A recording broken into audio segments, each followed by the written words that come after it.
വശത്ത് പിണറായി വെള്ളാപ്പള്ളിയെ ഭക്തൻ എന്ന് അഭിസംബോധന ചെയ്യുമ്പോൾ മറുവശത്ത് പിണറായിയാണ് ഭക്തൻ എന്ന് വെള്ളാപ്പള്ളി പറയുന്നത്. പിണറായിയെ തനിക്ക് വളരെ ഇഷ്ടമാണ്, അടുത്ത തവണ പിണറായി മുഖ്യമന്ത്രിയാകുമെന്നും വേറെ ആരും മുഖ്യമന്ത്രിയായിട്ട് കാര്യമില്ലെന്നുമാണ് അദ്ദേഹം പറയുന്നത്. മുഖ്യമന്ത്രിയാകാൻ യോഗ്യത പലർക്കും ഉണ്ടെങ്കിലും ലീഡർഷിപ്പ് ക്വാളിറ്റി ഉള്ളത് പിണറായിക്ക് മാത്രമാണ് കേട്ടോ.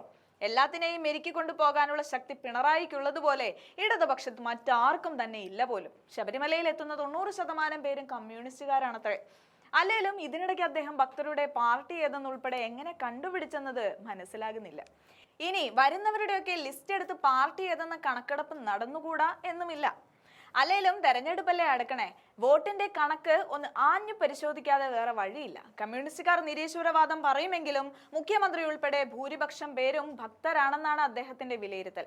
പണ്ട് ഏതാണ്ടൊക്കെ പറഞ്ഞിട്ടുണ്ടെങ്കിലും പിണറായി തന്നെ അവിടെ 2 തവണ എത്തിയിട്ടുണ്ടെന്നാണ് വെള്ളാപ്പള്ളി പറയുന്നത്.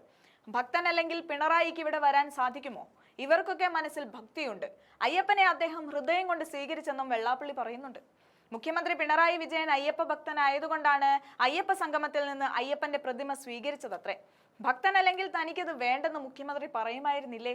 ഇവർക്കെല്ലാം മനസ്സിൽ ഭക്തിയുണ്ടെന്നും ആഗോള അയ്യപ്പ സംഗമം വിജയമാണെന്നും ശബരിമലയുടെ വികസനവുമായി ബന്ധപ്പെട്ട് ഇനിയും ഒരുപാട് ചർച്ചകൾ നടത്തണമെന്നുമാണ് വെള്ളാപ്പള്ളിയുടെ ആഗ്രഹം.